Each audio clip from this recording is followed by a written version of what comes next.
Praise the Lord. இந்த ஜூலை மாதத்தில் 14ஆம் தேதி ஆகிய இந்த ஞாயிற்றுக்கிழமையின் காலை வேளையில் தேவ சமூகத்தில் வந்திருக்கிற ஒவ்வொருவரையும் கர்த்தர் தாமே ஆசிர்வதிப்பாராக.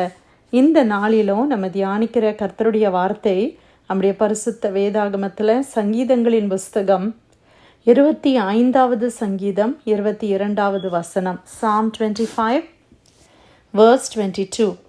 தேவனே, இஸ்ரவேலை அவனுடைய எல்லா இக்கட்டுகளுக்கும் நீங்களாக்கி மீட்டுவிடும். மறுபடியும் நான் வாசிக்கிறேன். தேவனே, இஸ்ரவேலை அவனுடைய எல்லா இக்கட்டுகளுக்கும் நீங்களாக்கி மீட்டுவிடும். கர்த்தர் இந்த நாளில் கொடுத்த இந்த அருமையான வசனத்துக்காய் கர்த்தரை ஸ்தோத்திரிக்கலாமா? இந்த 25வது சங்கீதம் தாவீதால எழுதப்பட்ட ஒரு சங்கீதம் என்று நம்ம பார்க்கிறோம். ஆண்டவரே, பாதுகாப்புக்காக, ஆண்டவரே என்னை பாதுகாத்து கொள்ளுங்க அப்படின்னு சொல்லி அவர் ஜெபிக்கிற ஒரு சங்கீதமாக இந்த சங்கீதம் காணப்படுகிறது. அவர் எப்படி இந்த சங்கீதத்தில் அவர் எழுதுகிறார் என்றார், கர்த்தாவே, உம்மிடத்தில் என் ஆத்துமாவை உயர்த்துகிறேன். என் தேவனே, உம்மை நம்பி இருக்கிறேன். நான் வெட்கப்பட்டு போகாதபடி செய்யும். என் சத்துருக்கள் என்னை மேற்கொண்டு மகிழ விடாதேயும். உம்மை நோக்கி காத்திருக்கிற ஒருவரும் வெட்கப்பட்டு போகாதபடி செய்யும். முகாந்திரம் இல்லாமல் துரோகம் பண்ணுகிறவர்களே வெட்கப்பட்டு போவார்களாக. கர்த்தாவே, உம்முடைய வழிகளை எனக்கு தெரிவியும். உம்முடைய பாதைகளை எனக்கு போதித்து அருளும்.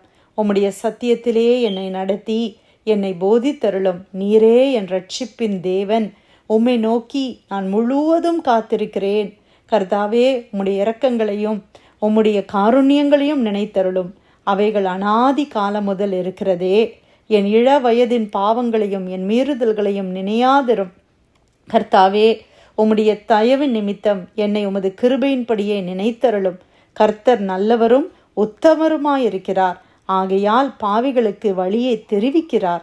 சாந்த குணமுள்ளவர்களை நியாயத்திலே நடத்தி சாந்த குணமுள்ளவர்களுக்கு தமது வழியை போதிக்கிறார். கர்த்தருடைய உடன்படிக்கையையும் அவருடைய சாட்சிகளையும் கை கொள்ளுகிறவர்களுக்கு அவருடைய பாதைகளெல்லாம் கிருபையும் சத்தியமுமானவைகள். கர்த்தாவே, என் அக்கிரமம் பெரியது. உம்முடைய நாமத்தின் நிமித்தம் அதை மன்னித்தருளும். கர்த்தருக்கு பயப்படுகிற மனுஷன் எவனோ அவனுக்கு தாம் தெரிந்து கொள்ளும் வழியை போதிப்பார். அவன் ஆத்துமா நன்மையில் தங்கும். அவன் சந்ததி பூமியை சுதந்திரித்து கொள்ளும். கர்த்தருடைய ரகசியம் அவருக்கு பயந்தவர்களிடத்தில் இருக்கிறது. அவர்களுக்கு தம்முடைய உடன்படிக்கையை தெரியப்படுத்துவார். என் கண்கள் எப்போதும் கர்த்தரை நோக்கி கொண்டிருக்கிறது. அவரே என் கால்களை வலைக்கு நீங்களாக்கி விடுவார். என் மேல் நோக்கமாகி என் மேல் இறங்கும். நான் தனித்தவனும் சிறுமைப்படுகிறவனுமாயிருக்கிறேன்.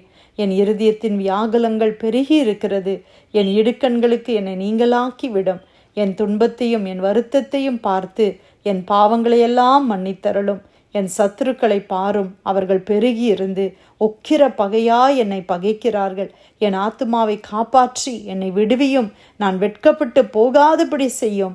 உம்மை நம்பி இருக்கிறேன். உத்தமமும் நேர்மையும் என்னை காக்க கடவது.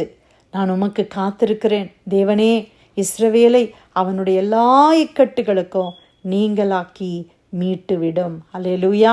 கர்த்தருடைய அருமையான வசனங்களை நம்ம வாசிக்க கேட்டோம். தாவீது தன்னுடைய இருதயத்தில் உள்ள எல்லாவற்றையும் என்ன செய்கிறாரு, அப்படியே கர்த்தரிடத்தில் அப்படியே ஒரு சங்கீதமாக, ஒரு பாட்டாக, ஒரு ஜெபமாக, ஒரு மன்றாட்டாக அவர் ஒப்பு கொடுக்கிறத நம்ம பார்க்குறோம். அதில் அதிகமாக அவர் சொல்லுகிறார், ஆண்டவரே, நான் உம்மை நம்பி இருக்கிறேன். ஆண்டவரே, நீர் என்ன வெட்கப்பட்டு போகாதபடி செய்யுங்க. இது அடிக்கடி வருகிறத நம்ம பார்த்தோம் இல்லையா? நான் உம்மை நம்பி இருக்கிறேன் ஆண்டவரே.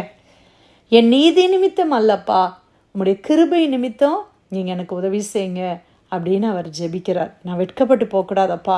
நான் கர்த்தரை நம்புகிற பிள்ளைங்க வெட்கப்பட்டு போகக்கூடாது. ஆண்டவரை நான் நம்புகிற ஆண்டவரே, உங்களை நான் உங்கள் வெட்கப்பட்டு போகக்கூடாது. இன்றைக்கி ஒரு வேளை உங்களுடைய வாழ்க்கையில் உங்கள் சூழ்நிலைகள், உங்களுடைய இக்கட்டுகள் எவ்வளவுன்னு நம்ம யாருக்கும் ஒருத்தருக்கு ஒருத்தர் தெரியாது. ஆனால் எல்லாருமா சேர்ந்து இந்த ஜெபத்தை சொல்லலாமே. தேவனே, இஸ்ரவேலுன்னு இடத்துல உங்களுடைய பேரை நீங்கள் போட்டுக்கோங்க. இஸ்ரவேலே, என்னை எல்லா இக்கட்டுகளுக்கும் நீங்களாக்கி மீட்டு விடும். என்னை நீங்களாக்கி மீட்டு விடும். ஆண்டவர், எவ்வளோ இக்கட்டுகள் இருக்குதுப்பா வாழ்க்கையில், எவ்வளோ காரியங்கள், கஷ்டமான காரியங்கள் இருக்கு ஆண்டவரே. அதுக்கெல்லாம் என்ன நீங்களாக்கி மீட்டு எடுத்துருங்க ஆண்டவரே.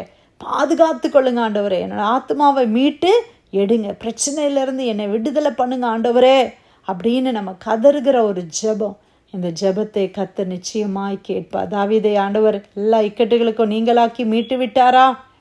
எத்தனை இக்கட்டுகள் அவருடைய வாழ்க்கையில், எத்தனை போராட்டம் அவருடைய வாழ்க்கையில். ஆனால் கடைசியில் பார்க்கும்போது கர்த்தர் எல்லாவற்றிலிருந்து அவனை நீங்கி அவனை மீட்டு எடுத்தார். தாவீதுக்கு உதவி செய்த அதே தேவன் இன்னைக்கு உங்களுக்கும் எனக்கும் உதவி செய்ய அவர் போதுமானவராய் இருக்கிறார். ஹல்லேலூயா. அதற்காக கர்த்தரை ஸ்தோத்திரிக்கலாமா? கர்த்தரை உறுதியாய் பற்றி கொள்ளுங்க. ஆண்டவர் நம்மளை ஒரு நாளும் கைவிட மாட்டாங்க. ஆண்டவர் நம்மளை வெட்கத்திற்கு அனுமதிக்க மாட்டார். குடும்பம் வெட்கப்பட்டு போய்விடுமோ, இந்த சூழ்நிலை நிமித்தமாக நான் சேர்த்து வச்ச எல்லாம் என்னை விட்டு போயிருமோ, எல்லாருக்கும் முன்னாலேயும் நான் தலை குனிந்து போய் விடுவேனோ அப்படின்னு நினைக்கிறீங்களா? இல்லை பிரியமானவர்களே, கர்த்தர் உங்களுக்காக யுத்தம் செய்வார். ஆண்டவர் உங்களுக்காக யாவையும் செய்து முடிக்கிற தேவன். ஆண்டவர் நம்முடைய பிள்ளைகளுடைய எல்லா இக்கட்டுகளுக்கும் அவர் நீங்களாக்கி அவர் விடுவிக்கிற தேவன், அவர் மீட்டு விடுகிற தேவன். ஹல்லேலூயா. சங்கீதம் 25:22 தேவனே இஸ்ரவேலை அவனுடைய எல்லா இக்கட்டுகளுக்கும் நீங்களாக்கி மீட்டு விடும். கர்த்தர் கொடுத்த நல்ல வார்த்தைக்காக நன்றி செலுத்தி பிரேயர் லைனில் வந்திருக்கிற யாராவது ஒருத்தர் நம்ம ஜெபிக்கலாமா?